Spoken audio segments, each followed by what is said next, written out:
had businesses that have failed and folded. I've had businesses that have scaled and sold. So they all count. It all matters. I think it is about daring to be different. I do think you have to be prepared to get stuff wrong. I'm not here to blundle through and just, survive. I also want to make an impact that ripples beyond my time here. Welcome to the Spotlight series, season 2 of the Showbiz Side Hustle Podcast, where each week we meet one of the brilliant co-authors and creatives behind Spotlight on Success, the PerformerPreneur book that's redefining what success looks like both in and out of the showbiz spotlight.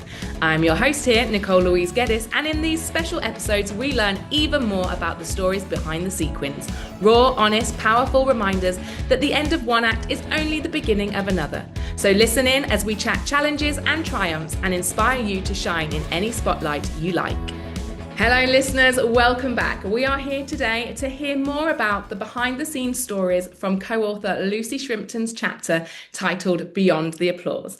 Lucy is a visionary entrepreneur, speaker and founder of Born to be Brilliant. Her mission is to help heart-led individuals like you create lives of true alignment and holistic success. From her early days as a performer to building multiple award-winning businesses, Lucy's journey is one of reinvention, resilience and rising into her purpose.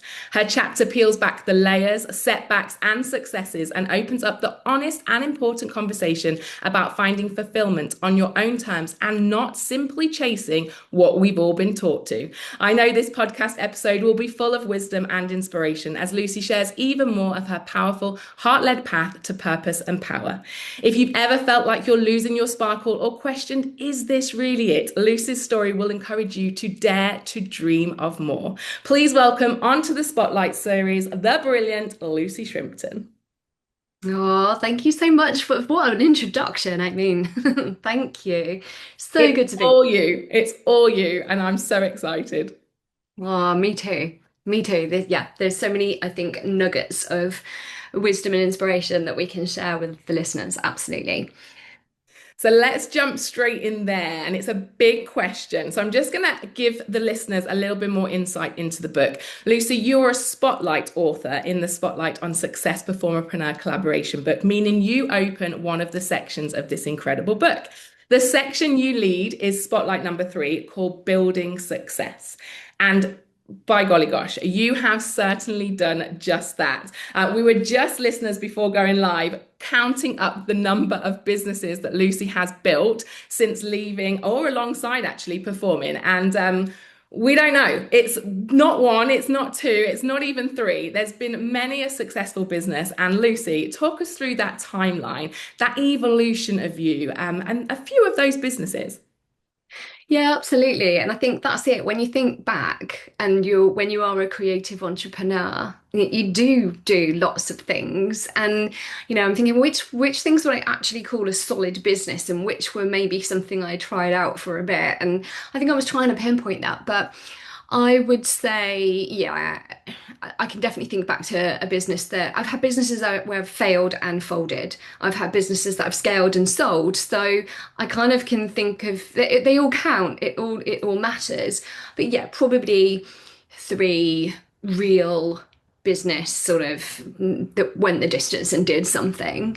But no, I think back to being in the very last employed role I had. I was 21 and I was sat there bored, and I'd be doing things like just doing my bits and things, and people were like, what are you doing? Because on the side I was DJing and I was singing and I was gigging and doing stuff in the in twilight hours, and while sat at my desk and having nothing else to do, I'd be doing these other things, because to me that job was literally a box I had to tick to get my mortgage. It wasn't it wasn't my life or anything. It was a must do this temporarily, and that was the last job I ever had. I think I did about 10 or more jobs in a 2-year period because I couldn't find any home for myself, and I knew I just had to do it my own way. And the freest and most fun I think I ever had in a employed role was actually in a dance captain role, where I was on stage every night, and that was so much fun. But yeah, again, it's a stepping stone, and I needed to be my own boss, and I knew that, and it's been I've been my own boss now for 26 years. So it's, yeah, definitely the right way for me. But no, the timeline from there, I think the well, I did want to go into journalism. I am a creative. I love writing. I love communicating. Communicating is my thing through whatever way, be that through dance or song or the written word. Um, and I thought I'd had a column in the newspaper when I was 15 doing movie reviews and I loved it. And I thought, oh, that's what I should go and do. But with the sudden, very sudden, unexpected death of my dad when I was 18 and in the middle of my A levels, I just went, oh God, I don't want to do this right now. I don't want to sit the entry exam. I don't want to.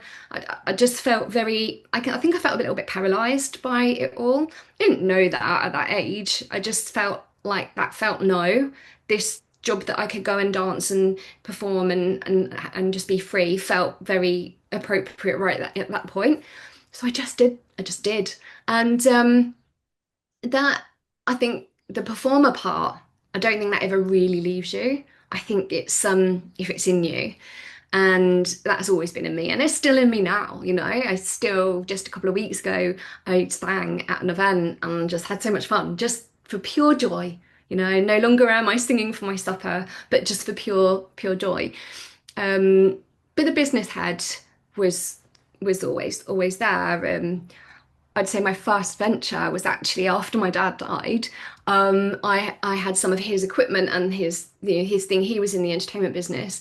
He had an agency, and some of his clients that needed stuff. I was like, "That's fine. I'll sort you out." And then there I was, just a teenager, going, "Yep, it's fine. I've got this. I've got that. You just pay me, no problem."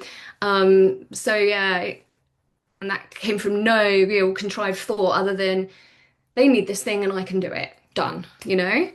Um, Into then performing, loving that. How can I do more? The creative in me, creating shows and things. And then my favorite creation was my Girls Aloud tribute act. And then, touring with that, which I guess so much fun. Just that it was always about fun first. It was never, this is a thing that will make money. Let's make some money. And it's never been that. It's always been very much like there's so much passion and knowing that it lights people up in some way. And it also gave other people a stage. People will go, "How do you do that?" I'm like this. Let's do it. Come on, let's go. So yeah, from that into my entertainment-based business, which grew and evolved into a promotional staffing company, which I really then stepped out of. That was taken over more by my husband, and I was having babies and stuff, and that life went a different way. Then motherhood and moving completely and utterly in a different direction into a sleep business. Very long story I won't go into now, but just, yeah, so sleep consulting that grew into a training academy, of course, because I'm not satisfied with just doing one simple thing. I've got to grow and fly. And that is today an international franchise business. We've got franchisees all over the world. And I've written a book on that, and I speak on stages on that. And then you get into like this next evolution of me in my 40s with my teenagers now, where I'm still very passionate about that, but I know I don't have to be at the helm anymore. And yeah, Born to be Brilliant I think that is my real homecoming. That's me, and it is absolutely that. It's helping other people to realize the success that is within them, from a way that feels as good as it rewards. And yeah, that's kind of your quick version of the story anyway. It's brilliant. And you can read even more snippets about that in the book, ladies and gents listening. So do go and buy that and follow Lucy's story. But we're going to delve even deeper within this podcast. And I mean, gosh, where do we go next? Your brain works like mine. It sounds to me, and listeners, you can hear it too.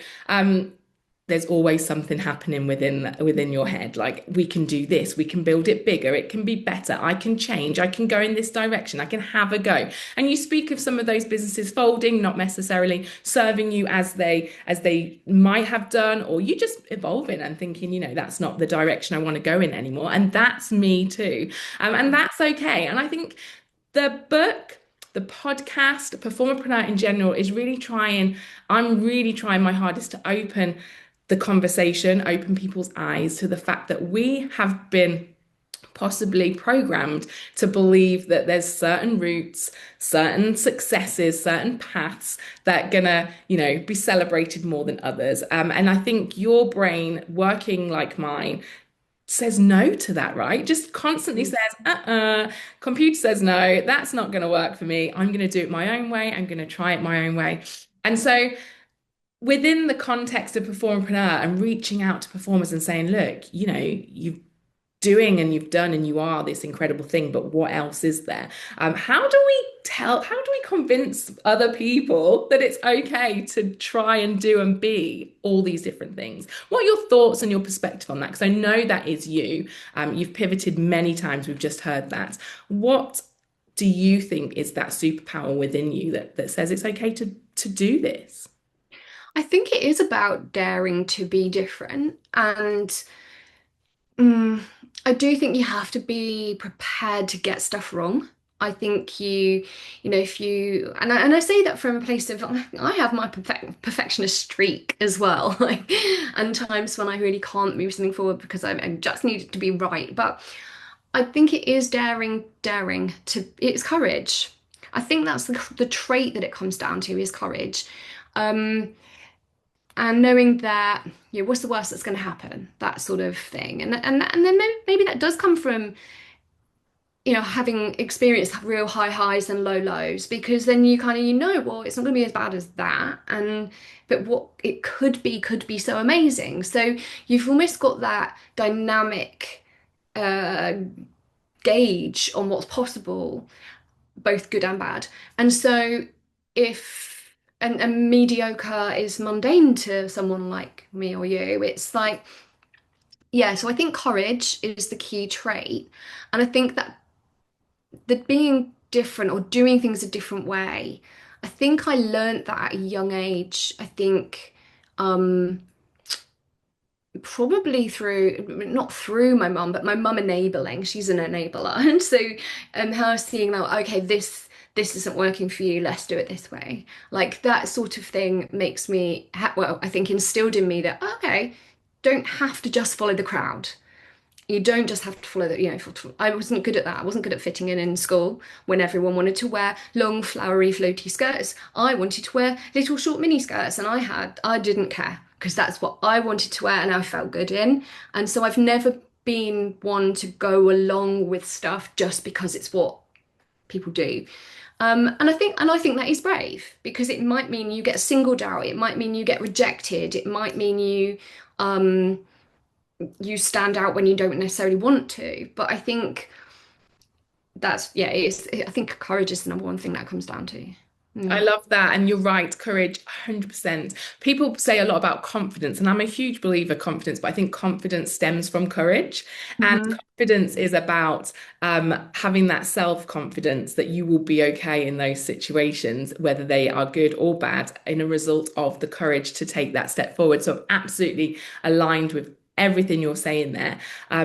Use our performer confidence, which is a hack, right? Because we're not as confident as we seem. Use that toolkit of confidence to keep building that resilience and that courage to not conform, to try new things, to be your true authentic self. But the other thing that stood out for me, Lucy, is the fact that your mum was a supporter of that. And I think in our industry, dance mums, they are an absolute unique breed. They are there, in every situation, pulling our hair, practicing our dances alongside us when they've got no dance technique. And this is just my own mum, but I'm sure everyone can relate.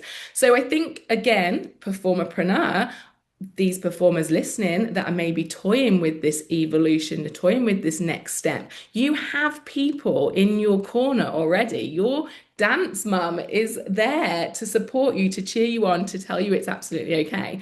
And then there's people like yourself and me that are leading the way. This whole book is opening the door to that conversation. There's people that are there to support you. We want you to do and be these things.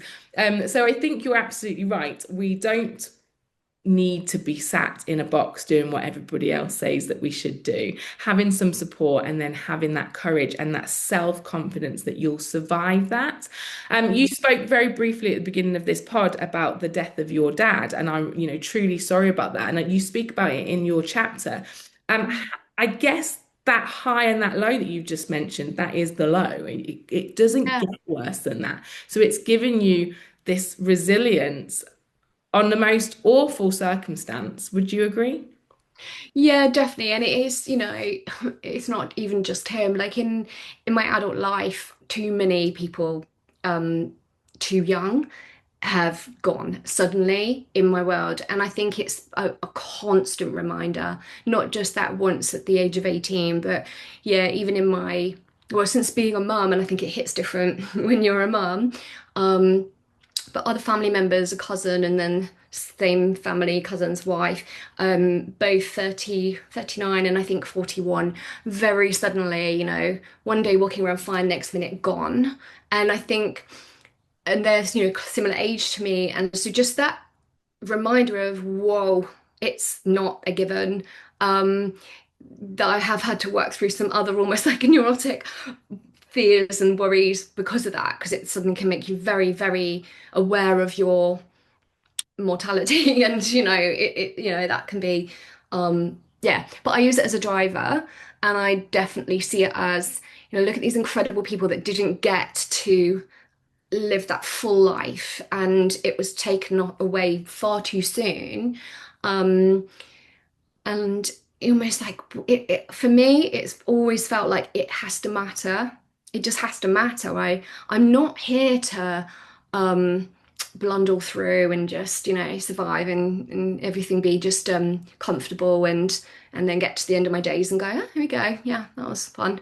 I'm like, no, I want to not only live and experience the absolute heck out of my time here, but I also want to make an impact that ripples beyond my time here, so that for whatever reason it doesn't, and this doesn't come in the form of fame, do you know what I mean?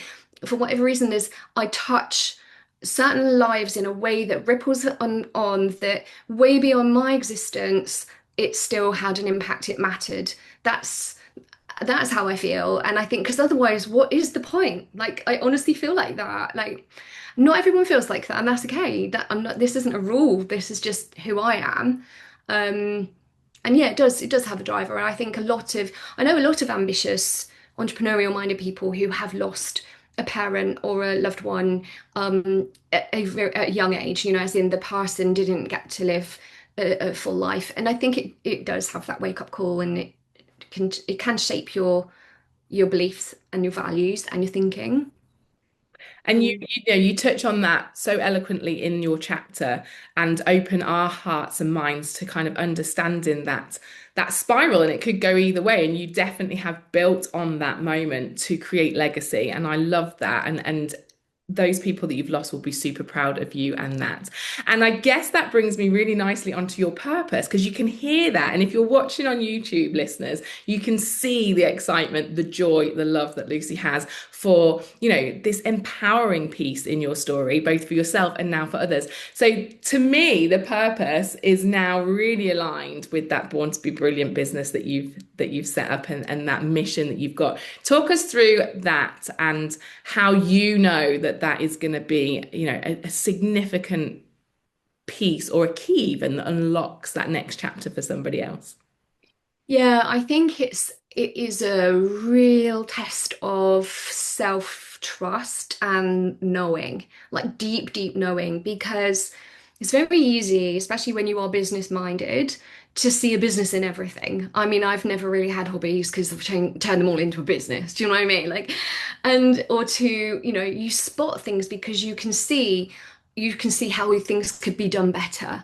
Or like, I'm very strategic, so I'll be like, well, why is that like that? That could be like that, and that would work better, and that would help more people. And so before you know it, you could have a million businesses. It's hard to filter the noise. Even recently, I thought of something and thought, well, I could absolutely put that into a course or a means to teach that to people because people really, really want that.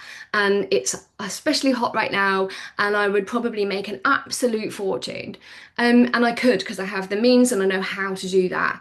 But it's like, but that's not who I am. It's not why I'm here. And it would be entirely about money. It really would. It would be like there's that's got little like dollar bill signs written all over it right now, and that would be my only real reason. Yeah, and I'm like, well, I'm not gonna do that because that's not who I am. What I'm here to do, and I believe my purpose at my core is a bit of a way shower, a light bringer, that my name means light. I know, you know what I mean? Come on, like, how do these things happen? My name means light. I feel like shining that light on things through communication, be that storytelling, be that educational pieces, be that mentoring or conversations with people. I feel like that's my purpose, and I know that I don't need to be all the things. I've got my areas of expertise, but I also know where I'm not the expert, but perhaps somebody else is. So with Born to Be Brilliant, the vision of this is that I can create and hold this space so that people who also know that 100% are born to be brilliant, but have, they can tap into all the resources. So it's like, okay, I need to know more about this or understand this or do this bit of self work um, or I need these tools or whatever it is. And it's like, we've got this all in one like hub. We call it the Holistic Success Hub. And so you can tap into that. But I was very passionate, being ADHD minded, not to create something that's just a big overwhelming library, where people are like, oh, that's great, but when am I ever going to do it? When am I ever going to walk through this? So it's a space where we have weekly power up sessions. People always say, can I pick your brains? Or they want to get in my energy. So I'm like, yeah, sure, come to this. Like, tap in. We'll fuel you up for the week and get you moving so you're actually moving the needle forward and actually getting stuff done. And I believe that's bespoke. I don't believe that it's the same for every single person at all. So I don't think it can be just like follow this specific program or get this particular course. I do think it's holistic. So it's got to be a unique path for the unique individual. I love that. It's brilliant. And, it speaks to me because you mentioned ADHD there. I'm self-diagnosed. I need to, I probably need to explore it properly, but all signs point to. And everybody is individual. We're all on the spectrum to some degree, and we need to find the support, we need to find the systems, we need to find the workshops, everything that's just individual, like say holistic and personal to get you to where you want to be. Do you, I know the answer to this, you consider your ADHD as a superpower. So what would you say to anybody, just kind of going off on a tangent here, but I think it's important to have these conversations. What would you say to anybody that's on that diagnosis journey or starting to maybe self-diagnose or worrying that it's going to create a problem when actually I know that you believe it's a catalyst for success, right?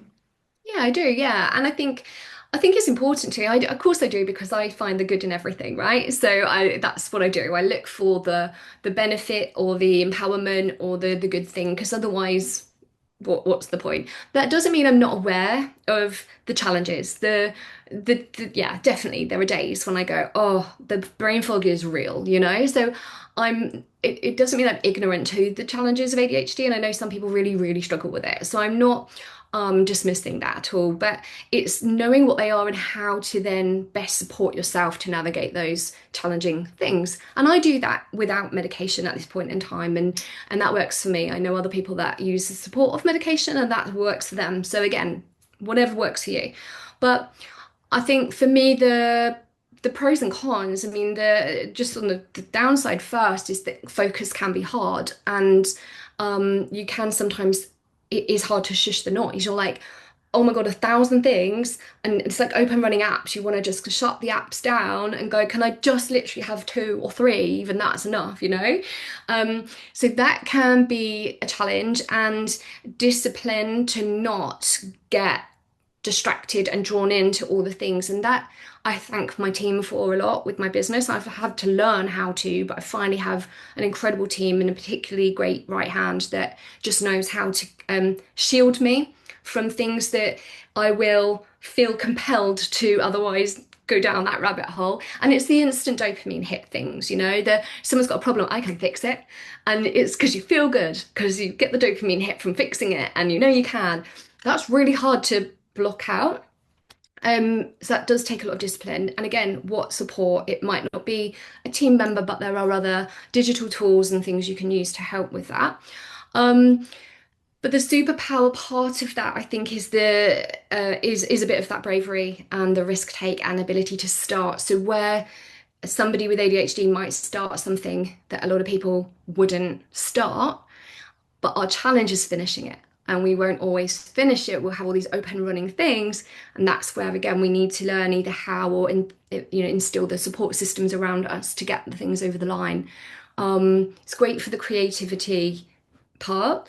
I think I do think that the focus part is the key to success though. So I think a lot of entrepreneurs I find do find out that they are ADHD wired, or lean more that way. And I think that it is because that creative mind can see the things, because of creativity and imagination, can see the things that are possible, have that daring, and seek the adrenaline of the dopamine hits that you get from it, because we process dopamine faster, so we're on to the next thing, raising the bar, and thus entrepreneurial. So it goes hand in hand, but the ability to then tunnel vision that in and stay focused is actually the key to then getting the results and actually making that a success rather than a big cluster of mess and chaos. I Which feel it is sometimes. I feel very seen. But on the note of crossing the finish line, Yeah. starting a project, crossing the finish line and finishing it, when you have a tendency to do, like you say, keep all the tabs open and not necessarily get there. Joining the book collaboration was seemingly going to be really helpful to do that. There was no option not to cross that finish line with us, and the process that we put together and the timeline. So talk us through, I know you've written a book before, so you'll have that knowledge of how much more kind of strenuous that maybe was. I've written my own book and had my own solo projects, and that discipline that you're speaking of is real. You need to find it from somewhere, and when you're digging deep and it's you that's leading it, it's we both did it, but it's very different and very difficult. This collaborative experience that you've had, and having that support of the network, having both Louisa and I with those deadlines and encouraging, how has that been a different experience, and is it one you would recommend? Oh, I'd highly recommend it. I think it's essential. I really do. And especially when you are a self-starter. So I know a lot of people who will listen to this will, resonate with that. If they're a self-starter, they'll be like, I can do this on my own. And whether that's writing a book or anything, let's face it, so often we're like, yeah, I know the stuff, I can do it on my own. Yes, I did write a book that came out nearly 10 years ago. I also have an anniversary edition of that should really be out this autumn. Have I done anything on it yet? No. Will it come out this autumn? Probably, because that's how I work. Very pull it out of the bag, no problem. It's not a huge job, but nobody's cracking the whip. Nobody's giving me a deadline. So that's up to me really, and I probably should tap into somebody to do that for me. And I have another book which I'm actually putting a proposal together for a publisher at the moment. But again, if I had the coach or the accountability of something like that collaboration, 100% it makes a difference. So yes is my answer. We work well to deadlines anyway. It's human nature, but they don't have to be pressure. They're accountability. They're a helping hand. This book, it has come from us just going, oh yeah, here's the thing. I'm in. I'll do this. To it being done and published in a time frame that my other projects haven't even really moved because they don't have that support system. So yeah, support systems for everything. Yeah, and it's been incredible to have you within that community because you have been equally supportive as you have been supported. And that's the brilliance of bringing like-minded people together. For those people that don't know, Lucy and I have known each other a very long time, too long to mention, really. I think we were saying the other day, like over 20 years.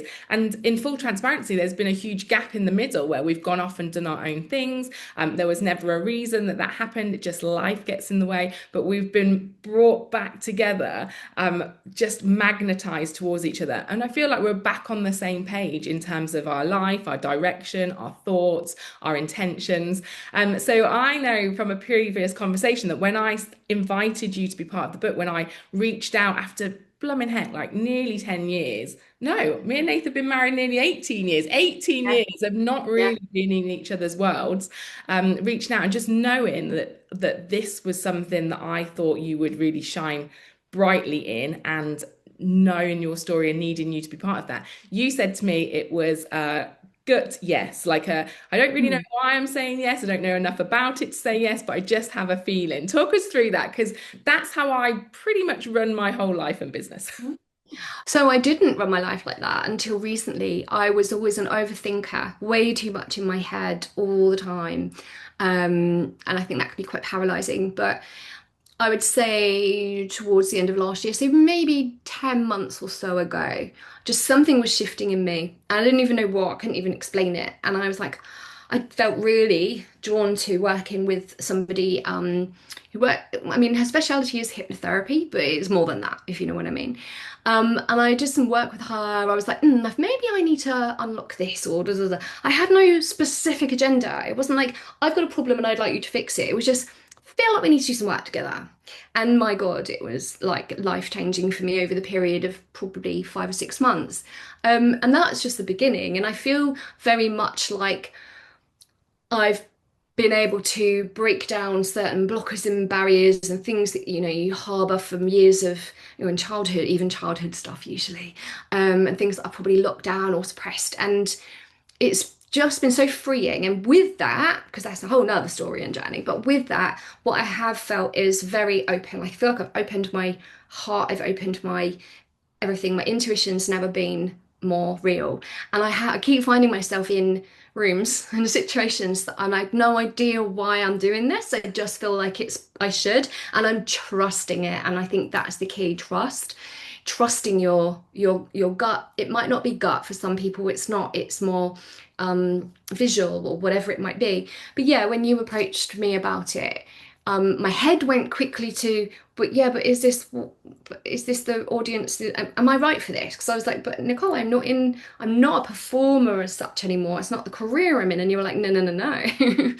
This is about the whole journey. And I was like, okay, yeah, I can see, yeah. And I was like, okay, well, do you know what? I just feel like I need to be in these pages with you. And I think that's such a beautiful thing. It is like we are on literally the same page again. But it's chapters, isn't it? There's a chapter in our lives that we were completely drawn together and worked together. And then we've had chapters of our lives that have been completely different and doing different things out there. And we've both gone and had children and families that we haven't met yet properly. And now it's come back full circle. And I think there are certain people that are supposed to be in your world, definitely. 100%. And the conversations we're going to have about those past 18 years, we'll be talking for hours. There's so much we have missed and don't know. But again, that gut feeling, who can honestly, hand on heart, say they would reach out to somebody that they haven't spoken to in 18 years out of the blue with no kind of like, there was no doubt in my mind. I could have been met with resistance. I could have been met with, who the hell are you? Like, why are you even, in my inbox? But again, my gut just said there is certain people I need to reach out to, and it will all become clear as to why I have got that instinct, and it's worked out brilliantly.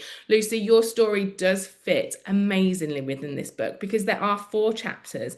They're all focused on different versions of success, but the premise is the success is not the original spotlight that we put ourselves in. And yours has been business success. Like, you have built businesses, you have opened up that narrative to go off in different directions, to pursue different avenues, and then to full circle back and end up singing again last month. Like, it absolutely does not have to be set in stone, and that's what I want the book to be.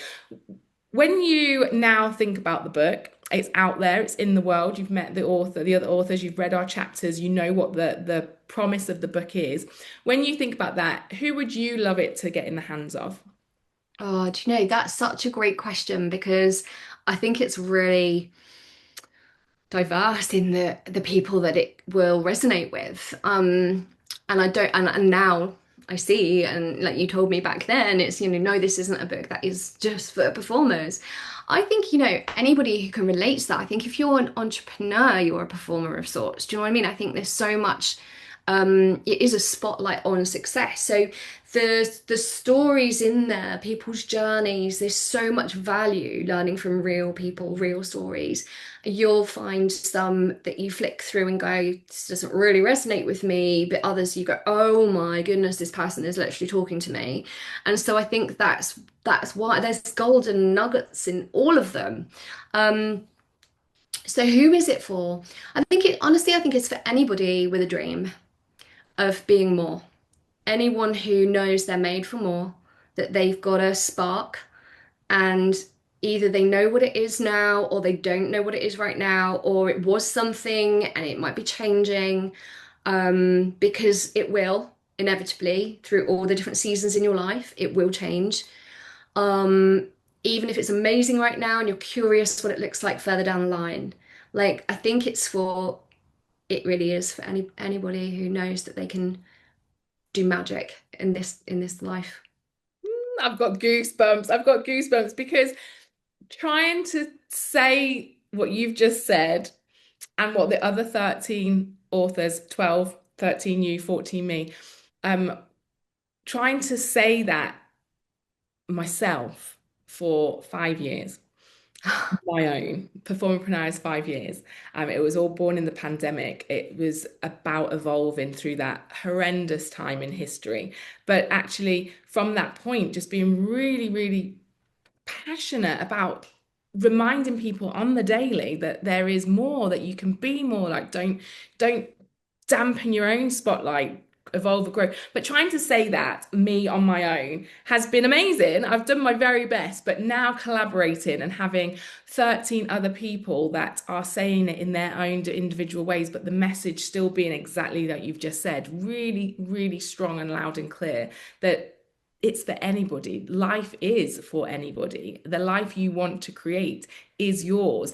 You just have to step past that fear, step through that door, step into that new version. And I think 14 different ways of sharing our past and opening and shining the spotlight on our futures and our presents has really helped me to feel even stronger about the message as well. So I'm grateful for you and the others that have joined me on that journey, that felt it and are able to say it in your own individual way, because we're going to reach and ripple more people. You said something in the beginning of this podcast which absolutely aligns with me and how I feel. This is not about me. This is not about fame and fortune. It's none of that. It's about ripples and changes of conversation and changing narratives and opening doors for others and leaving a legacy. And that some people might feel like stardom, and that is not what it is for me. That legacy piece isn't about me. It's about changing the industry so people live that life that you've described of brilliance, of excess, of spotlights, of everything that they dream it to be. And that's an individual thing as well. Just ending with something quite funny. I was in the circus many years ago, and the question's always been asked, why? Like, back then, it was no Greatest Showman on the movie screens. It was like, why the circus? It had a very negative kind of thought around it in the industry. And I said, you know what? Because the God's honest truth, the reason I'm saying yes to this is because I do not want to lie on my deathbed with boring stories. Like, how cool will it be to say I was in the circus? Like, that's a kid's dream come true. And the world is telling me that that's not the path or the career highlight that it should be. But inside that gut feeling, it was going to be a story. It was going to be part of my journey. And so you've said similar things today in this podcast episode, Lucy, and I'm very, very grateful for you sharing some more behind the scenes thoughts. In terms of legacy, the podcast legacy, what do you want to end this episode with? What's your gift to the listeners? Obviously, we want them to read the chapter. They can reach out to you. All of your links are in the show notes. Go find the QR code inside the book. Like, there's loads of ways to work with you and reach you. Feel free to drop them in verbally as well. But what's that end message to the listeners today? Oh, great question. I think it's that you don't have to have it all figured out. And I think that that's partly what the book is about anyway, is you don't have to have it all figured out. You do need to, I think the key things you need is that courage. You need the trust to just keep moving forward. Just keep putting one foot in front of the other. It will change. It will change anyway. It will change, it will evolve. But I think the real key, honestly, is if you lead from heart and soul, if you like really feel into that, you'll be okay, because the things that will happen, I mean, the money will come as a byproduct of that anyway. So you don't need to aim for the money, that will come. Your health will be better if you are living in a place of soul alignment. You will be happier. So your psychological well-being will be better. And so you will just live in a full mind, body, soul abundance if you lead from that soul feeling. Yes, what an ending. Do it, ladies and gents. Find your passion, marry it with your purpose, be open to reinvention, lead with the heart and soul, and remember, you're born to be brilliant. Did you like what I did there? I love it. I love it. Thank you so much, Lucy. And we will keep our conversations flowing when I'm back in the UK. You will. Thank you so much. Take care. Thank you, listeners. Enjoy. There you have it. Thank you for joining us on today's episode of the Spotlight series, where stories shine and success gets redefined. If you loved what you heard, hit like, follow, or subscribe. And be sure to grab your copy of Spotlight on Success over on Amazon. And don't forget to tag us at PerformerPreneur across all socials. If you've been inspired today to step into a new spotlight, you can find a whole community ready to support you at performerpreneur.co.uk, as well as up-and-coming events and even more about each author. Until next time, stay bold, stay brilliant, and continue to shine.